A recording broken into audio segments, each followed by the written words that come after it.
Donc, la 5.19 de TopSolid ERP, elle va déjà vous accueillir avec une sécurité renforcée. C'est-à-dire que de plus en plus, vos clients vous demandent vos stratégies de sauvegarde, vous demandent de vérifier si le RP comporte des données sensibles est bien sécurisé. C'est-à-dire que si vous avez mis en place des mots de passe, vous avez mis en place des règles au niveau des mots de passe.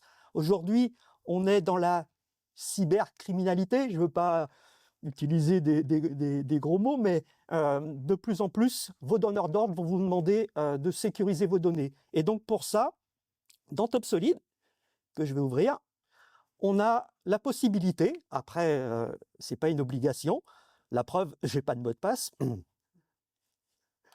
on a la possibilité maintenant, en 5.19, de mettre en place des règles de mot de passe. TopSolid RP va s'ouvrir. D'ailleurs, je fais appel à la direction pour renouveler mon... Ah, il est parti, mince, mon matériel. Voilà, donc au niveau de la sécurité dans TopSolid, on va pouvoir se définir des règles de mot de passe. C'est-à-dire qu'à partir du moment où on active les règles de mot de passe, on va définir un nombre de caractères minimum. Est-ce que les majuscules sont obligatoires? Est-ce qu'on met des chiffres? Est-ce qu'on doit obligatoirement mettre des caractères spéciaux? Le nombre minimum de ces éléments-là. On va pouvoir tester le mot de passe et on va pouvoir aussi gérer une obsolescence, c'est-à-dire obliger l'utilisateur tous les temps de jour à changer son mot de passe. Voilà. Donc à partir du moment où on a impacté cette gestion-là, eh bien à l'ouverture de TopSolid, on se retrouvera avec des mots de passe imposés, avec aussi la possibilité, donc forcément à l'utilisateur, comme c'est déjà le cas aujourd'hui en 5.16, de changer ce mot de passe. Ensuite, je vais fermer TopSolid. Hop, je vais le rouvrir. Voilà, donc la règle des mots de passe, comme je vous l'ai expliqué, avec une sécurisation renforcée et toujours donc une administration centralisée des mots de passe par les responsables. Ensuite, avec la 5.16, il est arrivé le flat design et on s'est rendu compte qu'effectivement les couleurs pouvaient être assez criardes. Donc on a décidé d'étendre le flat design de TopSolid RP à ce qu'on appelle le dark mode. Le dark mode, vous l'utilisez peut-être au quotidien sur les applications Office, c'est ne plus avoir des écrans blancs, mais passer sur un écran sombre qui va, ma femme est ophtalmo, je le rappelle, qui va vous permettre d'avoir un meilleur confort visuel et de réduire la fatigue oculaire. Donc comment on passe sur ce dark mode? Eh bien, quand je vais ouvrir TopSolid, je vais avoir la possibilité, en allant dans affichage, il va arriver. Voilà. En allant donc dans affichage, je vais pouvoir dire à TopSolid, eh bien maintenant, je vais passer en dark mode, c'est-à-dire en couleur black, orange par exemple. Ça veut dire que là, maintenant, on va avoir un fond noir dans TopSolid avec l'ensemble des écrans qui sont passés en dark mode. Autre intérêt au niveau de la partie affichage, c'est Monsieur Bourg, par exemple, qui nous avait fait la remarque qu'il y a certaines couleurs qui n'étaient pas paramétrables. Là, on a élargi la personnalisation à l'ensemble des couleurs du logiciel. Vous n'avez pas de chance, hein, vous êtes au premier rang, donc je vais... Aucun problème. Voilà. J'assume tout à fait ce que je demande. Voilà, pas de problème. Ok, ensuite, au niveau du fonctionnel, un certain nombre d'entre vous utilisent TopSolid RP depuis des années, utilisent TopSolid RP peut-être même à l'époque où il y avait de la TVA à 19.6. Donc on se promène dans les listes déroulantes avec une TVA. Alors on a bien sûr indiqué qu'on ne pouvait plus l'utiliser, mais on ne peut pas la supprimer puisqu'elle a été référencée dans des factures, etc. Donc on va pouvoir, par exemple, mettre la TVA 19.6 obsolète. Donc on a alimenté ces notions d'obsolescence sur un certain nombre de modules de TopSolid pour ne plus avoir à charger des éléments qui n'ont plus de sens. C'est vrai également au niveau des articles. Au départ, vous êtes parti sur une certaine classification avec des groupes, avec des familles, avec des sous-familles, et vous souhaitez peut-être revoir cette classification. Or, les familles, elles sont liées à des articles, les sous-familles sont liées à des articles, et vous ne pouvez plus les supprimer. Par contre, vous pouvez peut-être faire une mise à jour de TopSolid et ne plus avoir besoin d'utiliser cette famille ou ce groupe. Donc là, pareil, vous allez pouvoir rendre obsolètes ces éléments-là pour avoir une base article un peu plus saine et un peu plus propre que ce que vous avez aujourd'hui, par rapport aussi quelquefois à des récupérations de données. Vous aviez un ancien système, on a récupéré l'ensemble des données et on veut peut-être les nettoyer en appliquant une obsolescence sur ces éléments-là. Voilà pour la partie obsolescence. Ensuite, dans TopSolid ERP, vous savez tous qu'on peut créer des attributs supplémentaires, donc des champs supplémentaires autant qu'on veut sur un certain nombre de formulaires. Donc ces champs, ça pouvait être du texte, des valeurs numériques, des dates, des booléens, c'est-à-dire des cases à cocher, sur lesquelles on pouvait ensuite faire des traitements, on pouvait afficher ces éléments dans des écrans de consultation, dans des états Crystal Reports. Le problème du texte, c'est que c'est limité à 250 caractères. Donc ça limitait l'usage de ce texte. Et là, donc, en version 5.19, on a intégré la notion d'attributs supplémentaires sous forme de commentaires. Je prends un exemple que j'ai préparé, quand même, j'ai une anti-sèche. Voilà. Donc je vais prendre par exemple une commande dans TopSolid ERP, une commande client, la 232 ou la 132, voilà. Et chez moi, au niveau des attributs supplémentaires, j'ai créé un champ pour pouvoir mettre des commentaires à usage interne. C'est-à-dire que le commentaire que j'ai dans l'entête de ma commande, c'est un commentaire qui va s'imprimer sur mon AR, mais je veux mettre du commentaire à usage interne sur cette commande. Donc le problème, c'est que j'étais limité à 250 caractères. Et bien ici, donc on retrouve ici mon ancien commentaire à usage interne, mais là, je vais pouvoir me créer un attribut supplémentaire qui va être sous forme d'un bloc de commentaires. Et là, vous le savez tous, les commentaires sont illimités dans TopSolid. Donc c'est vrai, par exemple, sur cet exemple au niveau des commandes clients, ça va être vrai aussi, par exemple, pour des articles. Là, je vais avoir un article qui commence par 2025, par exemple, ou qui contient 2025, voilà. Je vais retrouver cet article-là, c'est une ligne de refroidissement. Donc, au contraire, là, peut-être que le commentaire de mon article qui va s'ouvrir, le commentaire qui est ici, c'est du commentaire à usage interne, mais à l'inverse, j'ai besoin de mettre du commentaire en français, en allemand et en anglais. Et bien là, je vais pouvoir, sur mon article, saisir autant de commentaires que je veux, mais sur un traitement particulier, puisque ce commentaire va s'imprimer, alors que le commentaire qui est ici ne s'imprimera pas. Donc là, maintenant, on a toute la souplesse que l'on veut pour créer ces fameux attributs, puisque je rappelle, nous, on n'a pas la prétention d'avoir prévu dans TopSolid tous les champs possibles et imaginables. Et là, avec les attributs supplémentaires, vous pouvez élargir le scope des champs saisissables dans l'application. Donc, je vous montre ça sur les commandes et sur les articles, mais on va pouvoir le déployer sur l'ensemble des formulaires de TopSolid, à travers les attributs supplémentaires qui sont ici. Voilà. Ensuite, au niveau des TSQ, on a retravaillé sur un certain nombre de filtres qui, justement, n'utilisaient pas ces fameux TSQ. Je m'explique, par exemple, au niveau des achats, au niveau des manquants. Je vais prendre cet exemple. Je voulais filtrer en prenant les matières, par exemple, et puis derrière, je voulais appliquer ça, ce filtre sur 3 familles.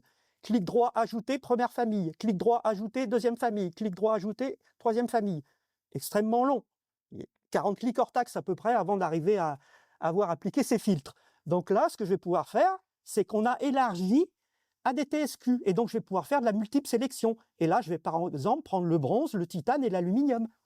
Entrer, rechercher, et là, je vais avoir filtré mes manquants, comme vous le faites aujourd'hui, sur ces éléments-là, mais en les ayant filtrés de façon bien plus rapide. Donc ça, bien sûr, ça s'applique partout. Je veux voir que les manquants du fournisseur Dupont et du fournisseur Durand, et ben voilà, je peux faire de la multiple sélection comme partout dans les autres modules.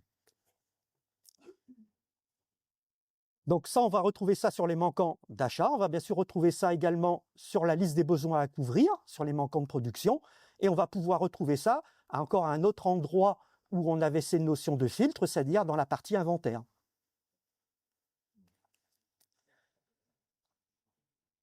Voilà pour cette partie TSQ avec la recherche des manquants. Ensuite, on s'est rendu compte que quand on implémentait TopSolid, on s'est rendu compte depuis des années, encore fallait-il avoir un peu de temps pour le faire, on s'est rendu compte qu'un certain nombre de clients nous demandaient souvent les mêmes TSQ. Alors bien évidemment, on ne redéveloppait pas tout à chaque fois, on allait récupérer ce qu'on avait fait chez un client pour le mettre chez le deuxième client. Là, en fait, on a décidé de redévelopper une bibliothèque de TSQ qu'on va pouvoir vous installer avec la 5.19 et qui vous offrir une panel de possibilités bien plus élargie que celle que vous avez aujourd'hui. Je prends l'exemple des commandes clients. Quand j'ouvre mes commandes clients, ici, je ne vois que les commandes qui ne sont pas soldées, puisque je vois mes commandes en ligne. Ça ne sert à rien de retrouver de façon par défaut, de façon native, de retrouver que les commandes, retrouver toutes les commandes. Donc là, j'ai un TSQ dans lequel je vais retrouver que les commandes non soldées. Maintenant, si je veux retrouver toutes les commandes, je vais cliquer sur le deuxième TSQ et là, je retrouve mes 2062 commandes. Donc, retrouver des commandes qui sont soldées et des commandes qui ne le sont pas. De la même façon, ça peut être intéressant d'avoir un TSQ dans lequel on ne va plus raisonner à l'entête de commande, mais aux lignes. Donc là, je vais pouvoir retrouver toutes les lignes de commande, je vais pouvoir retrouver toutes les lignes de commande qui sont non soldées. Donc là, j'en ai 234 et pouvoir faire des recherches. Et si je veux retrouver toutes les lignes de commande, eh ben là, je vais retrouver toutes mes lignes de commande et là, je vais en avoir 3173. Et donc, ce principe-là, on l'a élargi à l'ensemble des pièces administratives. On va dans les commandes d'achat. Voilà, on va retrouver toutes les commandes ou que les commandes non soldées, par défaut, ou toutes les lignes de commande ou toutes les lignes de commande non soldées. Oui. Juste, là, je vois que les TSQ ont été nommés. C'est vous qui l'avez fait en plus ou ce sera dans cette livraison-là où on aura des noms parce que... Vous pouvez déjà avoir des noms. Oui, parce que nous, on a gardé les... Oui, c'est des nouveaux noms. Là, en fait, le vrai nom du TSQ, ce n'est pas celui-ci. Le nom du TSQ, c'est un fichier, c'est un nom informatique, mais qui commence par TS, ce qui n'est pas le cas des TSQ qui sont chez vous. Donc, on ne va pas écraser vos TSQ. On est bien d'accord. Voilà, et le nom, c'est simplement le commentaire qui est ici. D'accord, donc il faut placer des commentaires à cet endroit-là pour récupérer des noms. Vous pouvez le faire dans la 5.7 et en 5.12 et en 5.10, et alors peut-être pas en 2005, là, je ne me rappelle plus. Non. Mais Okay. J'ai le sabot pour la carte vitale, M. Bourrin. J'ai déjà fait la blague, non? Alors, de la même façon, quand vous voulez rajouter une donnée sur un TSQ, eh bien, si par chance on l'a prévu dans la bibliothèque, tant mieux. Si on ne l'a pas prévu, soit vous savez faire, parce que vous avez appris et vous avez le temps de le faire, soit vous demandez à votre consultant d'intervenir ou éventuellement, j'ai bien dit éventuellement, la hotline. Là, on a élargi les TSQ à un dictionnaire où on va retrouver l'ensemble de tous les champs disponibles dans TopSolid. Donc, je veux par exemple rajouter le nom du commercial qui suit le client, eh ben, il va être présent dans ma liste. Alors qu'avant, cette bibliothèque était limitée à un minimum de champs. Là, on a élargi à l'ensemble des champs. Je veux rajouter le pays de mon client, voilà, je vais rajouter le pays. On s'est amusé un peu, on a updaté la base qui va vous permettre d'afficher le département, d'afficher la région, en fonction du code postal, si bien sûr il est bien renseigné, avec les nouvelles régions, puisque il y a eu quelques années un changement de région pour pouvoir faire des filtres, des recherches. Même si ce n'est pas un logiciel de CRM, TopSolid ERP, on peut exploiter des données commerciales par ce biais-là. Voilà, donc l'ensemble de toutes les données, alors là, je vous montre ça dans la fiche client, mais on va retrouver ça dans les commandes, dans les factures. Voilà, on va retrouver toutes les données disponibles dans des dictionnaires, et notamment des données qui seront relatives à la facturation électronique. Voilà. Voilà, donc ça c'était un travail qu'on devait faire déjà depuis un certain temps, et il a abouti. Ensuite, on a intégré, comme dans toute nouvelle version, quelques nouveaux paramètres dans TopSolid pour adapter encore un peu plus TopSolid à vos process, ou vous mettre en place des filtres paramétrables. On va prendre par exemple, alors j'ai bien sûr pas ici une liste exhaustive de tous les nouveaux paramètres, mais par exemple, quand vous avez un retour de la part d'un client, Alors je sais qu'il y a peu d'entreprises présentes ici qui ont des non-qualités chez les clients, mais les fois où ça arrive, eh bien, vous pouvez récupérer la pièce du client, la réparer. Après, vous pouvez toujours essayer de la facturer, mais s'il ne vous a pas demandé d'avoir, au premier coup, il vous demandera forcément un avoir au deuxième, puisque si le problème vient de vous, ça va être compliqué de le facturer. Donc, on peut maintenant, dans TopSolid.ERP, préciser que par défaut, un bon de retour n'est pas facturable. Alors, on avait peut-être chez certains d'entre vous contourné le problème par un trigger qui mettait par défaut les bons de retour non facturables, mais maintenant, c'est un paramètre. Si 9 fois sur 10, mes bons de retour sont non facturables, eh bien, je mettrai ce nouveau paramètre à oui pour ne plus avoir cette problématique. Ensuite, au niveau des transits de commentaires, on avait la possibilité de faire du transit de commentaires et de dire, voilà, tous les commentaires que je mettais dans mes devis, je les retrouvais dans mes commandes. Tous les commentaires des commandes, je les retrouvais dans les BL. Ici, on a des nouveaux paramètres qui vont permettre de dissocier les commentaires d'en-tête des commentaires de ligne. Je veux véhiculer de mon devis à ma commande le commentaire d'en-tête, mais je ne veux pas véhiculer le commentaire des lignes, ou inversement. Voilà. Donc on va pouvoir jouer sur ces paramètres. Ensuite, au niveau toujours des paramètres, on a dans le module de liaison compta qui va toujours persister, même s'il y a la facturation électronique. Hein, ça n'a absolument rien à voir, on en reparlera un peu plus tard, si je ne déborde pas au niveau du temps qui m'est imparti, Michel. Voilà, mais ça, je suis pas mal là. Hein. On a la possibilité de paramétrer par défaut, au niveau des factures et des avoirs, la situation des factures et des avoirs exportables. Moi, je considère par exemple que mes factures, je n'exporter les factures en compta que les factures qui sont notées facturées. C'est-à-dire qu'une facture qui est en attente ou qui est à envoyer, elle ne doit pas encore figurer dans la liste de mes factures à exporter. Donc aujourd'hui, les filtres n'existent pas, il y a des filtres en dur, et si on ne pense pas à enlever les filtres, on peut se retrouver à oublier des factures en termes d'exportation et ne pas les retrouver en compta. Donc là, vous pouvez paramétrer par défaut, c'était une demande chez MGF Grimaldi, de paramétrer les situations. Oui, non? Oh. Voilà. Alors, je ne vais pas passer en revue tous les nouveaux paramètres, mais ce qui est important quand même, c'est qu'aujourd'hui, vous êtes en 5.16 ou en 5.12 et vous passez en 5.19. Tous les nouveaux paramètres que l'on a mis en place se conforment à l'utilisation que vous aviez au préalable de TopSolid. C'est-à-dire que ce paramètre-là, il est par défaut à non. Puisque par défaut dans TopSolid, en 5.16 et en 5.12, on facturait un bon livraison lié à un retour. Donc, sans modifier les paramètres, vous aurez un mode de fonctionnement identique à celui que vous aviez dans la version précédente. Et c'est à vous, après, d'aller, avec notre aide éventuellement, d'aller modifier ces paramètres. Ensuite, on va continuer à naviguer dans TopSolid et on va parler des ventes. Qu'est-ce qu'il y a de nouveau dans TopSolid.ERP au niveau 5.19, au niveau des ventes? Alors, première fonction qui peut être intéressante, ça va être ce qu'on appelle un lancement rapide. C'est-à-dire, dans certaines entreprises, c'est la personne qui enregistre la commande qui crée les ordres de fabrication. On est en flux poussé. Donc aujourd'hui, quand je enregistrerai ma commande, je dois transférer en fabrication, cliquer sur F3, double-cliquer sur la ligne concernée et enregistrer. Là, on n'est pas sur 40 clics hors taxe, on est sur 39. Voilà, mais c'est à peu près pareil. On a voulu automatiser ces fonctions-là.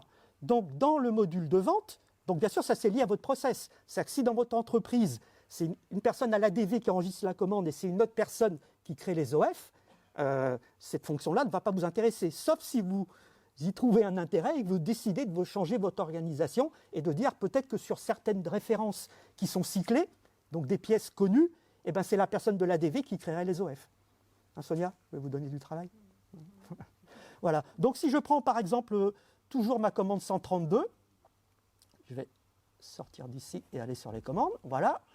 Moi, ce qui m'intéresse sur cette commande, c'est de créer automatiquement l'ordre de fabrication. Donc, je vais avoir le choix entre 4 options. Soit je décide de créer l'OF, mais pas de réserver. C'est ce qu'on appelle le direct OF niveau 1. Soit je décide de créer directement pour cette commande l'OF et de faire la réservation. Je serai en direct OF numéro 2. Soit je décide de créer l'OF, de réserver et de lancer. Ce sera le direct 3. Et la totale, je crée l'OF, je réserve, je lance et j'imprime. Donc là, maintenant, en un clic, vous allez pouvoir, si vous le souhaitez, réaliser ces actions-là. Créer un OF, réserver, lancer, imprimer, il y a un paquet de clics dans TopSolid. Là, en direct, je vais pouvoir lancer cette action. Donc là, sur cette commande-là, si je décide de créer l'OF et puis de réserver, voilà, je vais valider. Il va me demander si je veux bien créer les OF et réserver, oui. Et là, il bosse et c'est fini. Mon OF est créé. Voilà, je vais le retrouver. L'OF 8122 de créer. Si je décide finalement sur le 128, sur la commande 128, de créer l'OF, de réserver et de lancer, ce sera le direct 3. Donc je viens paramétrer dans TopSolid, ici, la fonction que j'utilise le plus souvent. Le plus souvent, moi je veux créer l'OF et réserver. Parce que je ne lance pas tout de suite, je lance au dernier moment, qu'une fois que je vais démarrer en fabrication. Ça c'est mon process, le process dans mon entreprise. Mais si ponctuellement, je ne veux pas créer l'OF, mais je veux créer l'OF, réserver et le lancer, ben là je ferai un direct 3.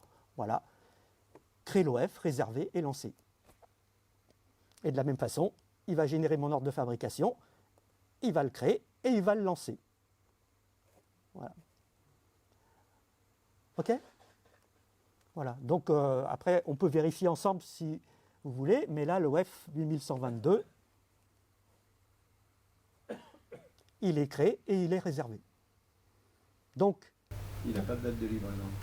Il prend par défaut la date de livraison de la ligne de commande. Il ne passe pas donc par une simulation. Alors, l'OF, il a une date objectif, la date de livraison. Après, c'est la planification qui va déterminer si on est en phase par rapport à la date de livraison. Hein. Mais par défaut, l'OF hérite de la date de livraison de la ligne de commande, sauf où dans certaines entreprises, on a dit que la date de livraison de mon OF, c'était la date objectif en interne et je l'avançais. Donc on peut automatiser cet avancement, c'est ce que j'ai fait par exemple chez MGF Grimaldi, ou pareil, la date de livraison, je vérifie que ça ne tombe pas un samedi ou un dimanche, je la positionne au vendredi. Ça, c'est des choses qui sont faisables dans TopSolid. Voilà, donc ça, c'est ce qu'on appelle le lancement rapide. Après, mon organisation peut se conformer à l'utilisation de cette fonction ou pas. Si je reste en flux tiré et si la personne chez moi qui crée les OF, ce n'est pas la personne qui enregistre la commande, voilà, cette fonction-là n'a pas d'intérêt.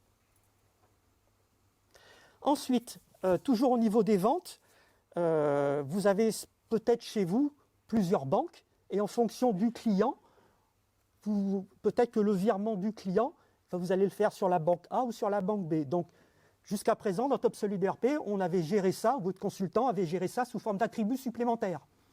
Sauf que ça, avec la facturation électronique, ça ne va plus marcher. Puisque la facturation électronique, si mon client me paye par virement, il va falloir qu'on véhicule dans le message, dans le fichier, vos références bancaires. Donc du coup, on a implémenté dans TopSolid ERP, non pas sous forme d'attributs, mais sous forme de fonctions standards pour la facturation électronique, cette notion de banque. Donc au niveau d'un client, si je prends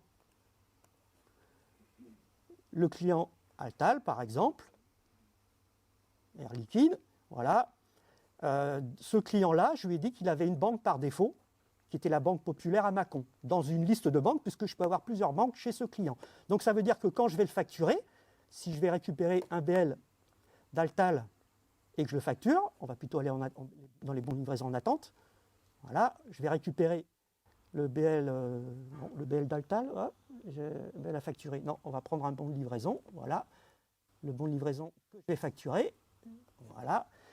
Eh bien, TopSolid va véhiculer par défaut dans la facture la banque par défaut du client, avec toujours la possibilité de la modifier au dernier moment. Donc forcément, chez les clients chez qui on a mis ça en œuvre sous forme d'attribut, il faudra modifier, mettre à jour la base de données de TopSolid pour véhiculer la banque dans la fiche client et mettre à jour l'état Crystal Reports que vous allez encore utiliser au moins, enfin, que vous allez utiliser au plus tard jusqu'à septembre 2027. On en reparlera tout à l'heure. Donc, quand même, il ne faut peut-être pas attendre le 31 août pour mettre en place cette gestion de référence bancaire 31 août 2026. Il faut peut-être ne pas trop tarder. Ça, on pourrait le faire dans la version qu'on a ou c'est... Ah, malheureusement, non. Mais on en reparlera tout à l'heure de la facturation électronique et je vous montrerai le chantier depuis des années qu'on a dû mettre en œuvre dans TopSolid pour être en capacité de répondre à la facturation électronique. Et nous, comme l'ensemble de nos confrères et concurrents, on a dû réaliser un certain nombre de développements qui ne peuvent que s'implémenter sur la dernière version. Voilà. On est perturbé. Toujours au niveau des ventes, certaines entreprises parmi vous pointent les règlements dans TopSolid. D'accord? D'autres ne le font pas. Pour celles qui le font, c'est bien d'avoir mis ça en place, puisque avec la facturation électronique, dans un certain cas, c'est les règlements de TopSolid qui feront foi et qui considéreront que le client a payé. Donc, si vous pointez dans TopSolid, c'est bien. Si vous pointez en compta, je ne vous dis pas qu'il faudra pointer aux deux endroits. Je vous expliquerai ce que l'on va faire pour que les règlements de TopSolid puissent véhiculer l'information comme quoi le client a payé. Vis-à-vis de l'administration fiscale, on parlera peut-être un peu plus en détail, mais ce n'est pas le fait que le client vous a envoyé un virement qui fera foi, c'est le fait que vous l'avez reçu et que vous avez considéré que sa facture est réglée. D'où l'importance d'avoir cette information dans TopSolid. Donc, au niveau des règlements, on a amélioré un petit peu le process, puisque si vous recevez N règlements de la part d'un client, moi je vais prendre par exemple tous les règlements qui sont en attente ou en retard, voilà, allez, hein, parce que parmi vous, un certain nombre de clients qui nous doivent... Voilà, donc ça analyse de tous mes règlements en retard, et puis là, imaginez que j'ai reçu les règlements pour cette facture-là, celle-ci, celle-ci, celle-ci, mais tout ça le même jour. Donc, jusqu'à présent, je suis obligé d'enregistrer la date. Alors, si c'est la date du jour, ça va, mais si j'ai reçu les règlements hier, je suis obligé, manuellement, facture par facture, n'est-ce pas, Karine, de le modifier. Donc là, je vais pouvoir sélectionner mes factures et dire que voilà, j'ai reçu les règlements de ces factures le 3 novembre. D'accord? Et donc, le 3 novembre, ces factures, après enregistrement, voilà, seront considérées comme réglées à la date commune à l'ensemble de ces règlements. Voilà pour cette partie vente. Alors, il y a bien sûr d'autres nouvelles fonctions, mais je vous laisserai les découvrir par vous-même ou lors des formations qu'on fera sur TopSolid. Parce que sinon, je vais griller le temps qui m'est imparti. Au niveau des achats, nouvelle fonctionnalité qui était attendue par un grand nombre d'entreprises, même par moi le premier, c'est que dans les ventes, on pouvait gérer deux dates de livraison, la date demandée par le client et la date que vous accusez. Et dans les achats, on ne pouvait pas le gérer, on était obligé de passer par un attribut supplémentaire. C'était un peu dommage. Donc à présent, dans une commande d'achat, on va pouvoir gérer deux dates de livraison. La date que vous avez demandée, que vous attendez de la part de votre fournisseur, voilà, attendu-le, et la date que le fournisseur va vous accuser. Je rappelle que cette date-là, elle est fondamentale pour le planning. D'accord? Et malheureusement, sauf chez TopSolid, où vous avez un fournisseur qui respecte toujours ses délais, mais autrement, vous pouvez avoir un écart entre les dates accusées et les dates que vous avez demandées. Voilà. Toujours au niveau des achats, ça c'est pour la société Troncy qui travaille à l'affaire, mais également pour la société Mania, ou peut-être pour d'autres.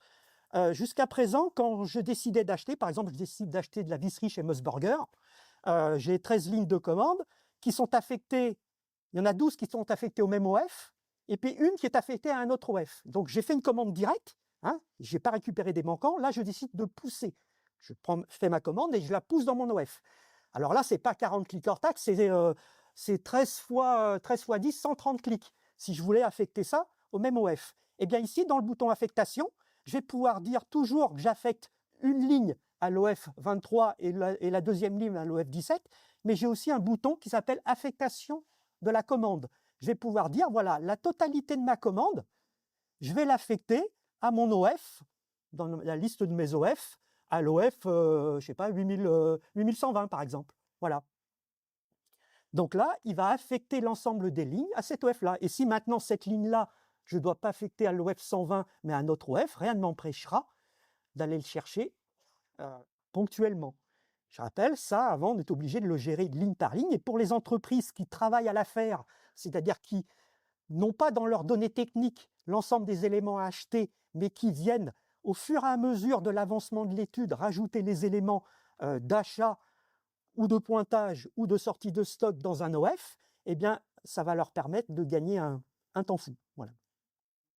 Et bien sûr, à l'enregistrement, on n'enregistre pas les éléments un par un, mais on vient enregistrer l'ensemble des éléments sur la commande. Bien sûr, ceux qui travaillent avec des manquants, ça n'a pas d'intérêt. Hein, c'est ceux qui viennent pousser, alors sachant que les deux modes peuvent cohabiter. On peut avoir des achats avec des manquants et des achats, on fait des affectations. D'ailleurs, il y a des entreprises parmi vous qui ne font aucun achat direct. Tous les achats ont forcément une affectation. Même des achats d'outils coupants, ils viennent les affecter sur un OF, qui est un OF entre guillemets bidon, mais qui leur permettent de rationaliser et de globaliser les coûts de revient des outils coupants sur un ordre de fabrication. Voilà, donc j'ai trouvé sympathique cette fonction, et c'est pour ça que j'ai décidé de vous la montrer. Au niveau des stocks, combien d'entre vous font des inventaires? Tout le monde? Combien? Au moins un dans l'année? C'est obligatoire. Combien parmi vous font des inventaires sur TopSolid? Peut-être 80%, parce qu'on se rend compte que finalement, avec TopSolid, c'est pas mal les inventaires. Hein. C'est un outil d'aide aux inventaires. Hein. Et combien d'entre vous m'ont dit, il y a un bug, monsieur Thomas, parce que la dernière feuille, elle est blanche. Sur la dernière feuille, elle est blanche. Je rappelle que cette feuille, elle sert aux personnes qui inventorient à noter des références qu'elles ont trouvées, qu'elles ont comptées, mais qui ne figuraient pas sur le brouillard. Sauf que le problème, c'est que quand on saisissait ce brouillard, eh bien, on ne pouvait pas rajouter ces articles-là qui ne figuraient pas sur le brouillard. On était obligé de faire un mouvement d'entrée ou de sortie. Et là, maintenant, si je vais dans la partie inventaire, voilà, je vais chercher un inventaire que j'ai fait sur la visserie. Mon comptage est très certainement terminé. Voilà. Et ici, je vais pouvoir venir rajouter un ou plusieurs articles qui figurent à la main sur mon inventaire, mais qui ne figuraient pas en amont sur le brouillard. Et là, je vais pouvoir venir rajouter, par exemple, une référence de vis que M. Dupont a comptée et qui ne figurait pour autant pas dans ce brouillard, en notant la quantité et la référence relatif à ce brouillard. Voilà, donc finalement, il en a compté 12 qui se trouvaient dans tel dépôt, dans tel magasin, dans tel casier. Et donc, cet ajout d'éléments va venir alimenter le brouillard. D'accord? Donc ça, c'était quelque chose qui a été demandé de façon assez récurrente par les clients, du moins tous ceux qui faisaient le brouillard, c'est qu'entre ce qui était prévu sur le brouillard quelquefois et ce qu'on comptait, il pouvait y avoir quelques écarts en termes de référencement. Toujours au niveau des stocks, je vais aller chercher une référence que j'avais notée ici, voilà. Cet article-là, hop, voilà, on va prendre celui-ci. Il est stocké dans différents dépôts, cet article, chez moi. Ils sont au fond là-bas. Voilà. La gestion des seuils, jusqu'à présent, dans TopSolid, se faisait au niveau de l'article. Je rappelle, un seuil de REAPRO, c'est une valeur qui va me permettre, si mon stock disponible passe en dessous, d'avoir une alerte. Le problème, c'est qu'en fonction de la localisation de ma pièce, je ne voulais pas forcément gérer le même seuil. Donc à présent, je peux gérer des seuils de réapprovisionnement, non pas de façon générale, mais j'ai la possibilité de le gérer par dépôt. Ça veut dire que si cet article-là, où là j'en ai pas en stock avec un seuil de 500 et là j'en ai 22 disponibles en stock avec un seuil de 800, si je sors la liste de ce que je dois fabriquer ou acheter sur cet article. Je ne sais plus cet article si c'était un article fabriqué ou acheté. Je ne l'avais pas noté dans mon... Voilà, c'est un article acheté, pardon. Si je pousse cet article dans les besoins d'achat et je demande à TopSolid ERP de m'afficher les besoins stock et seulement ceci, je vais retrouver mon article avec 1300 éléments à commander puisque j'ai 2 seuils qui viennent se cumuler. Pourquoi c'est en rouge? Parce que j'ai une origine qui vient de 2 dépôts différents. D'accord? Donc la gestion du seuil peut se faire comme avant globalement à l'article ou par localisation, donc dépôt, magasin ou casier. Voilà sur la partie stock. Donc la gestion en inventaire d'un article constaté et la gestion des seuils qui peuvent se faire par dépôt. Au niveau production, un certain nombre d'évolutions ont été apportées sur la partie eTime et sur la partie eProd, pour ceux qui le possèdent. eTime, il est à peu près présent dans toutes les entreprises. Hein, je rappelle, eTime, c'est le logiciel qui permet dans l'atelier aux opérateurs, aux opératrices de pointer.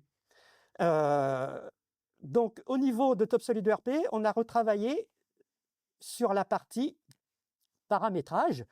On a revu la façon dont étaient gérés les paramètres, avec donc déjà une nouvelle présentation à la mode des TSQ qui vous permettent de les trier par rubrique, par sous-rubrique, par valeur, voilà, puisque vous pouvez déplacer des colonnes, vous pouvez rechercher, sur n'importe quelle colonne, j'ai pas Internet, excusez-moi, voilà.